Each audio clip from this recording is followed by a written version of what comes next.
Mana nima bo'ladi? Qachonki Cristiano Ronaldo maydonda, ayniqsa keskin vaziyatlarda o'zini yo'qotib qo'ysa.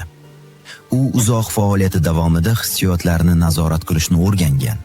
Lekin ba'zida hatto shunday buyuk sportchi ham o'zini bosib turolmay qoladi. Va bunday paytda undan uzoqroq bo'lgan ma'qul. Aston Villaga qarshi o'yinda himoyachi Tyrone Mings Ronaldoni ochiqchasiga provokatsiya qilib, uning bo'ynidan ushladi. Cristiano bunga javobsiz qolmadi va darhol javob qaytardi. Oradan ko'p o'tmay ikkalasi ham yerga yiqilib, bir-birini ushlashda davom etdi. Ularni faqat boshqa futbolchilarning aralashuvi ajratib qo'ydi.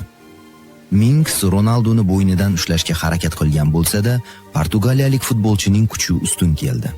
U deyarli osonlik bilan raqibini yiqitdi. Ammo bu hissiyot portlashi jiddiy oqibatlarga olib kelishi mumkin edi. Hakam